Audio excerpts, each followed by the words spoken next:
Good evening, bowling fans, and welcome to another episode of Difference Makers here on Beck TV Plus. I'm your host, Jay Fettig, and tonight we couldn't be more excited. We have one of the fiercest competitors, one of the most recognizable names and icons in the sport of bowling across the globe with us tonight. We got the great Mr. Pete Weber.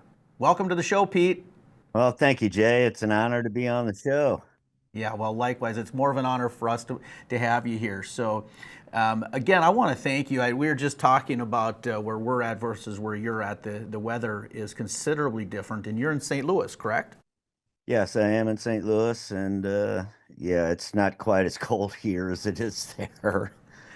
Well, speaking of St. Louis, Pete, you were inducted into the St. Louis, not just the Bowling Hall of Fame, but you were inducted into the St. Louis Sports Hall of Fame. Is that correct? Yes, I was.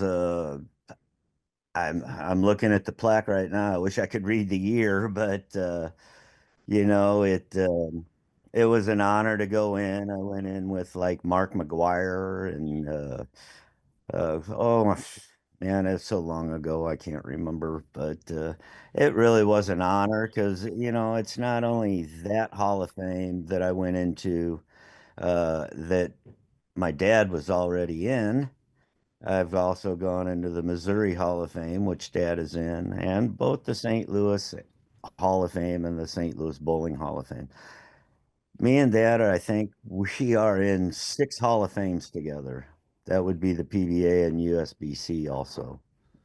Yeah, I know. I know your dad, meant a lot to you. We had your brother John on the show as well in the past, and your dad made a big mark on all of his kids, lives. And growing up with the name Weber and what that meant in the sport of bowling. Here we've got a picture. What does this mean to you? I mean, just kind of walk us through those early years. Well, being Dick Weber's son and knowing what he does for a living is well, put it this way, it had its advantages. How's that? Um, but growing up, I got to travel a little bit with dad. Well, the whole family got to travel with dad. I remember we went to Japan in 1967. I was all of 5 years old. And we did 33 cities in 35 days in Japan before coming home. And that was, to be 5 years old going to Japan, that was great, And then dad owned a bowling center. It was very easy just to go to the bowling center and start bowling and waste 2, 3, 4 hours a day after school or even on the weekends.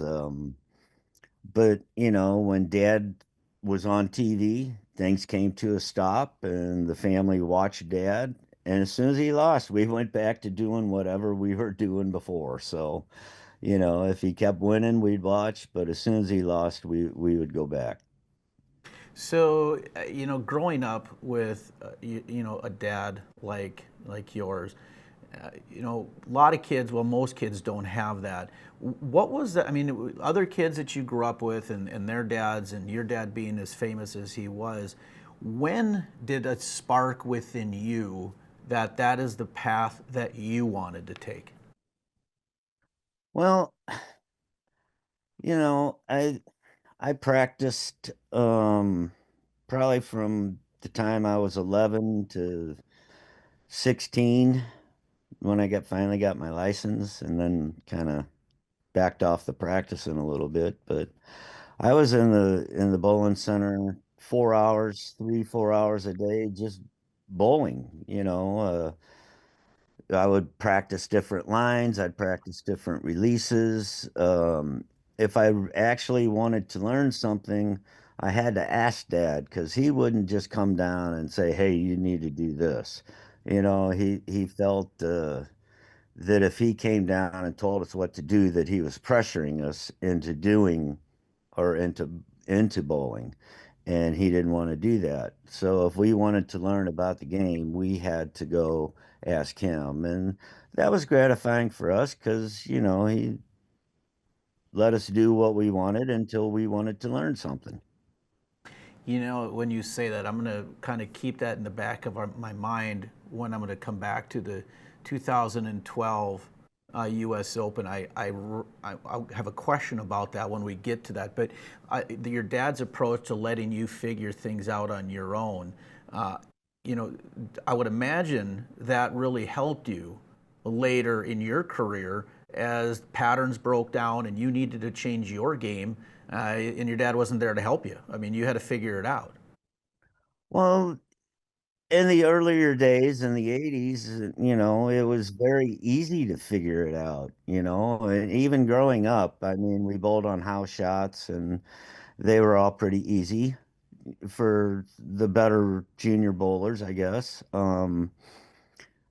But when dad wasn't there, my brother Rich was there, who's been my coach for all my life. He would give me advice and tell me what to do. So, it wasn't like I didn't have somebody there and I had to figure it out all by myself. But sometimes when nobody was around, yes, I had to figure it out. And sometimes it worked and sometimes it didn't. Well, when we come back, we're going to take a quick break. And when we come back, we're going to see your first win out on the tour and what that was like. And again, I want to just get your thoughts on that. So stay tuned, folks. We'll be right back after we hear from our sponsors. Stay tuned. At Gateway Building Systems, we provide unmatched service to all of our customers. Butler Builder understands this. We combine creative design capabilities with superior workmanship to deliver optimal building solutions. Our team provides insight that takes you from the ground up to build your future. Gateway Building Systems and Butler Buildings are designed for strength, durability, and longevity. We are here to build your project and maintain it for the next generation. Experience the homegrown goodness of Cass Clay Country, where life is made sweeter and healthier. For over 85 years, we've been crafting delicious dairy products from local farms for local families. Our recipes only use the freshest ingredients, from milk and butter to ice cream, sour cream, and cottage cheese. You can rely on us for superior quality and taste that your parents and grandparents will even recognize. It's a difference you can taste. Cass Clay, homegrown, pure goodness.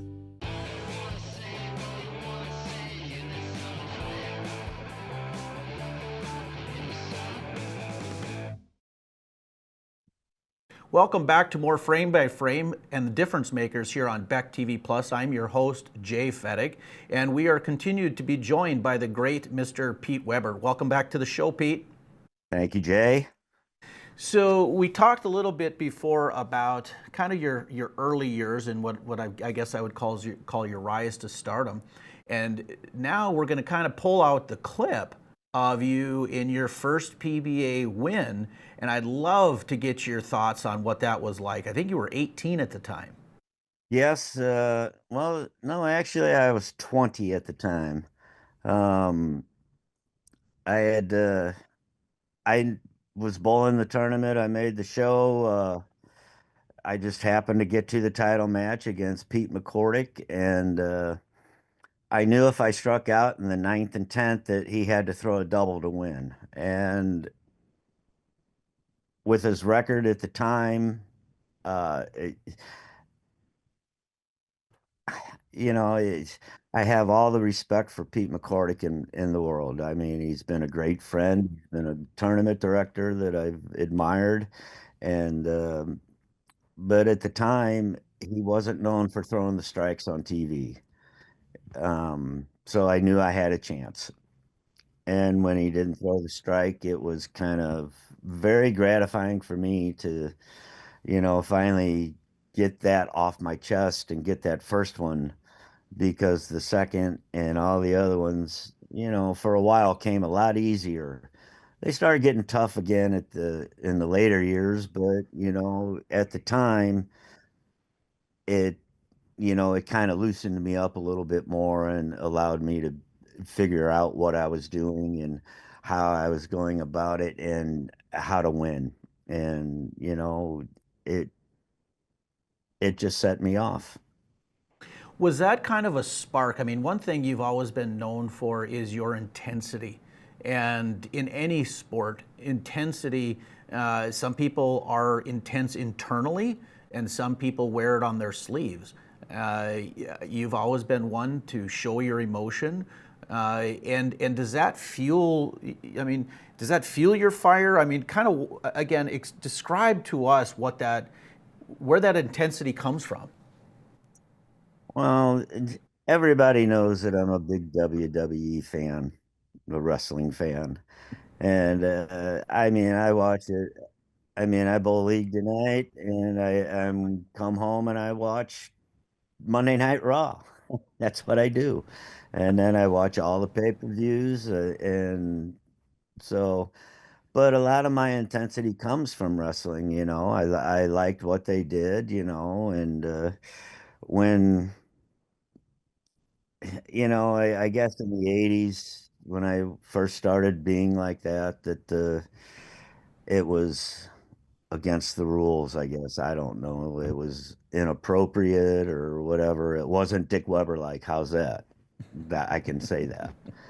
But they expected me to be like Dad, and Dad didn't want me to be like Dad. He said, be yourself, do what you want to do. And so, you know, your dad telling you that to be yourself on TV, you know, that kind of made me feel more at ease. But, you know, when the new PBA took over and said pretty much do anything you want, that really got me off because that's when I really started doing the crotch chops and, you know, trash talking a little bit and pointing at the pins, giving Bob and Randy a little bit of stuff during the show, or people in the stands that bothered me. But you know what? It's my job. Don't mess with me and my job. That is how I make my money. I don't come to your job, tell you how to do it. So don't tell me how to do it when I'm doing it the way I want to.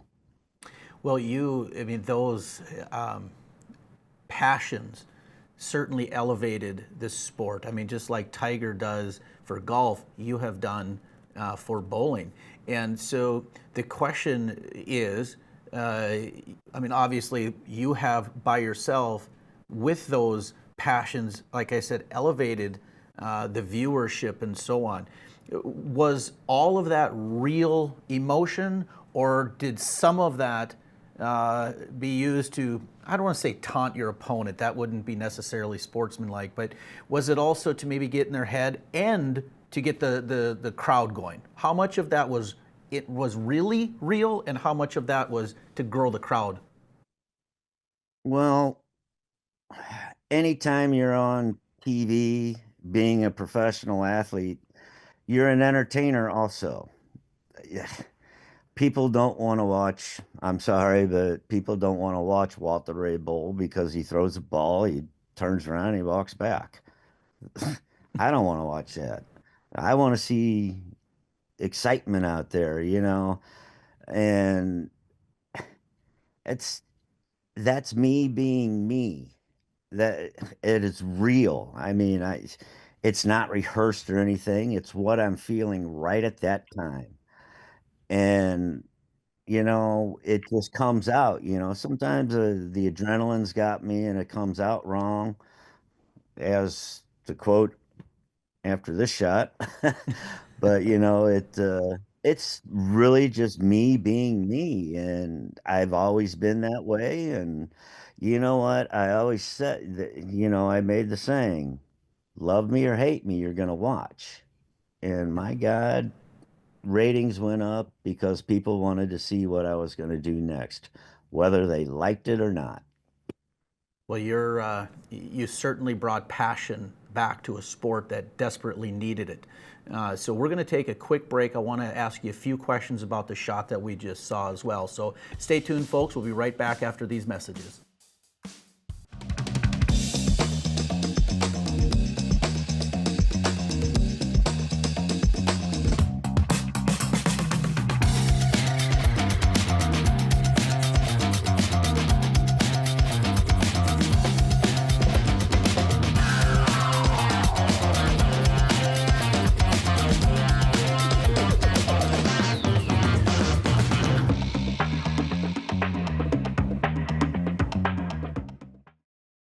relationships founded on trust. That's how Lux Wealth Advisors was established, and it continues to be paramount in everything we do. Our professionals are here to make building wealth simple and straightforward for anyone.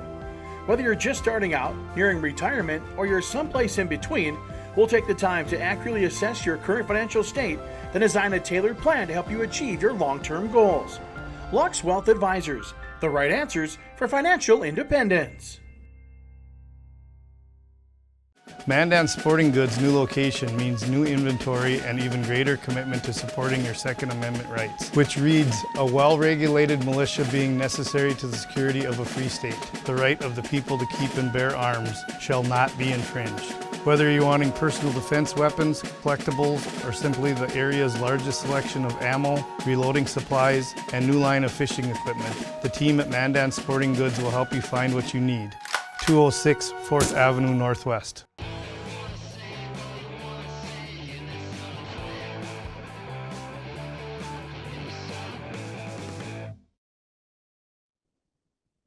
Welcome back to more Difference Makers here on Beck TV Plus. I'm your host, Jay Fettig, and we continue to be joined by the great Pete Weber.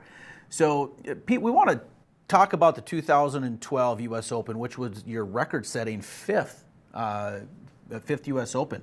First question I have for you is, what makes that event so special to you, and you just rise to the occasion? Do you mean the U.S. Open period? The Yes. tournament itself? Yeah. Well, the tournament itself is the hardest tournament to win. It's on the most brutalist shots. What you get is what you make for yourself. You got to take advantage of the pairs you can strike on, and you got to make your spares. I can't emphasize enough, you got to make your spares in that tournament.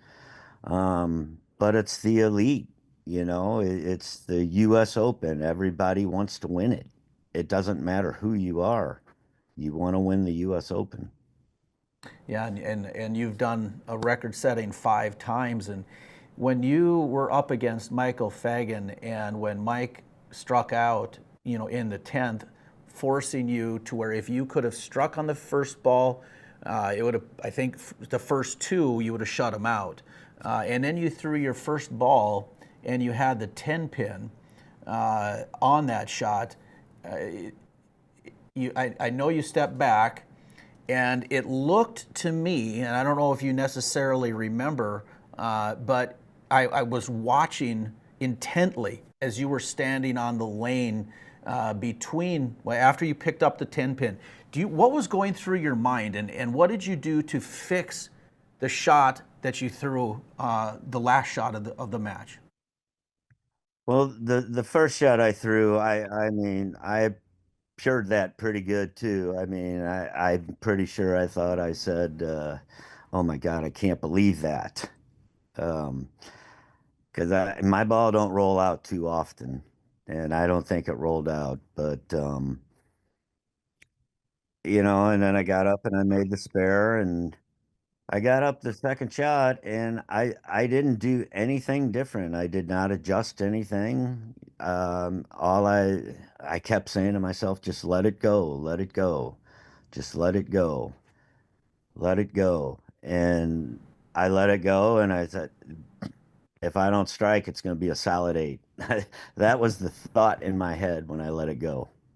That's probably what it was, because I was trying to read your lips in between that, and when you say let it go, the way, and I'm no lip reader by any means, the way, what I thought it came out was, and why, maybe with the 10-pin left, I thought the way your lips looked said it rolled out.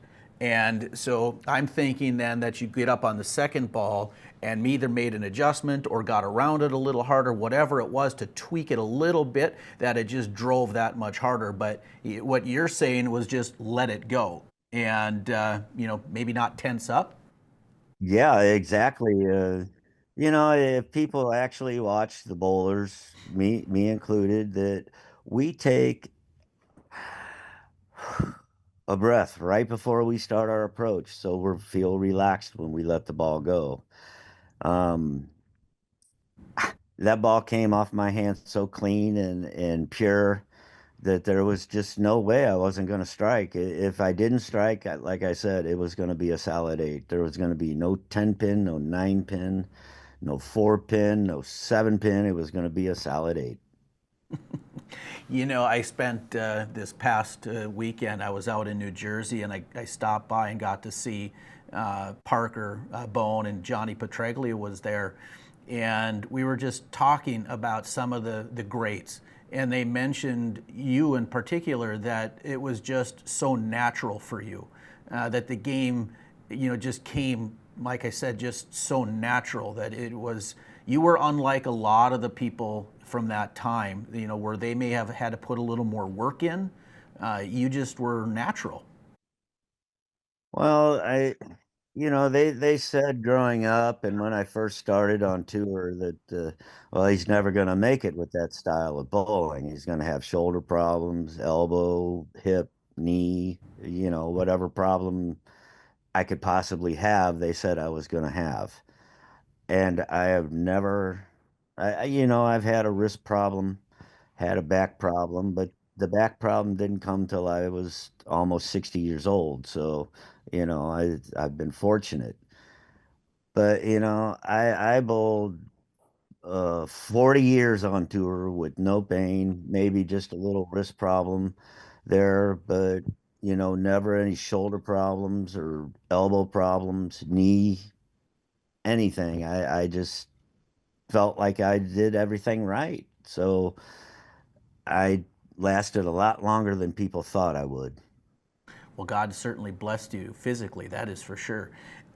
Speaking of 40 years, and you recently retired from the tour, and we have a video of you throwing your final shot, which I know was quite emotional. What was going through your mind? I know, again, your dad means the world to you.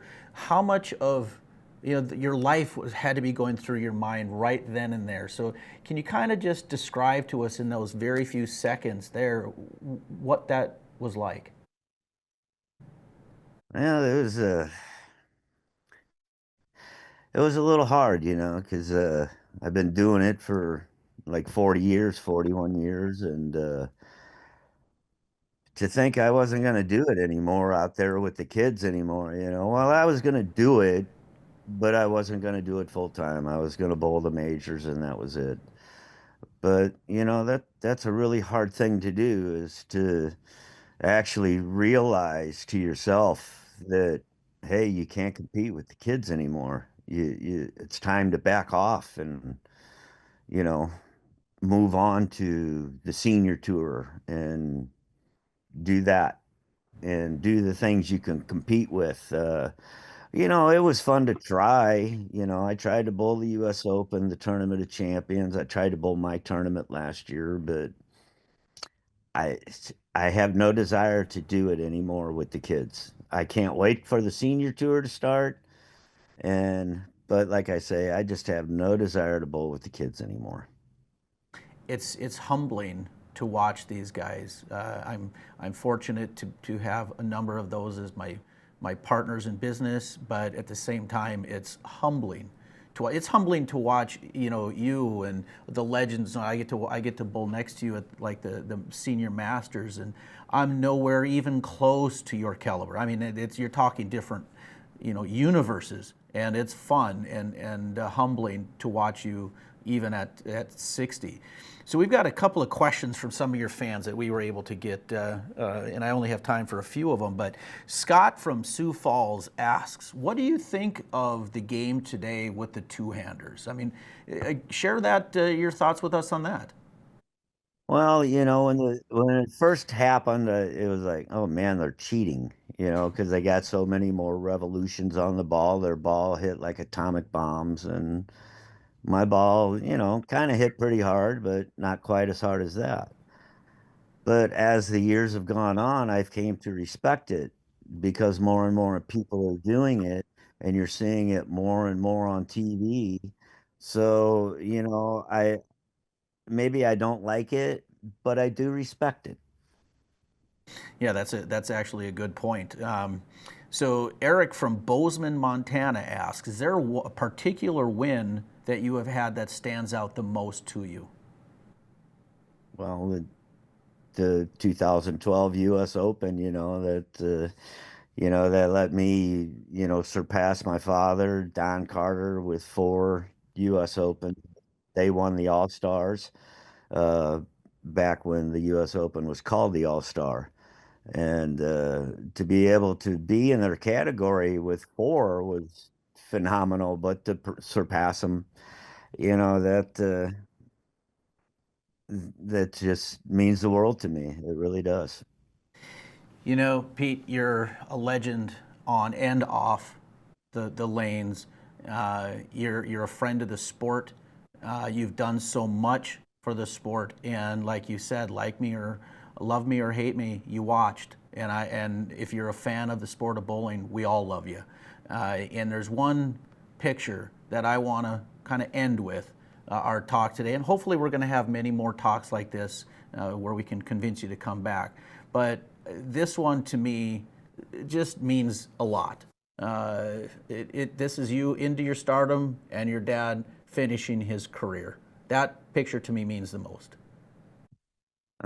Just to be able to bowl on the same tour with Dad and be on the same bowling staff as Dad, I'm telling you, people don't believe this, but it is a true honor to do anything with Dick Weber, his son, or being a fan. It is a true honor. Well, it is not only a true honor for you to be there, it's a true honor for us to have you here with us. So, Pete, you have yourself a warm day. I'm going to try to do the same on my end. But we want to thank you again for coming to the show, and hopefully we'll have you back many times. All you have to do is ask, Jay. I'd be more than happy to come back. All right. Thank you again. Thank you for having me on the show. Yes, sir. Folks, stay with us. We'll be right back after these messages. Hi, I'm Katie with First Community Credit Union, and we're here with Angry Beaver Tree Services in Devil's Lake. What do you love about FCCU? I would say it's an organization that's willing to go above and beyond to take care of the community needs. People are very friendly to work with, and they're always willing to go the extra mile to ensure that what I need is being taken care of. I love the friendly people, and like I said, I can walk in there and talk about getting a loan, and they're always willing to sit down and work with you right away. I mean, the process is fast, people are friendly, and it just doesn't get any better than that. Are you looking for something special or one of a kind? At Bassett Motors, we can help you find exactly what you want. Come on in and experience how small town hospitality and personal service can make car buying a pleasure. We know interest rates are important to you. We have multiple lenders to negotiate your lowest payment. Visit us on Highway 281 in Carrington, North Dakota, and online at BassettMotors.com. Bassett Motors, where our customers send their friends. Welcome to the world of exceptional care and well-being. At Chubby Health, we believe in nurturing your body and mind and maximizing your potential. Trust our dedicated chiropractic team and the expertise of our skilled physical therapist. Embrace the future of rehab with stem wave therapy. Restore your body's natural energy flow with acupuncture and discover the power of nutrition with our expert doctors. And don't forget our specialized prenatal and pediatric care services. Put your health in good hands with Chubby Health. At Gateway Building Systems, we provide unmatched service to all of our customers. Butler Builder understands this. We combine creative design capabilities with superior workmanship to deliver optimal building solutions. Our team provides insight that takes you from the ground up to build your future. Gateway Building Systems and Butler Buildings are designed for strength, durability, and longevity. We are here to build your project and maintain it for the next generation.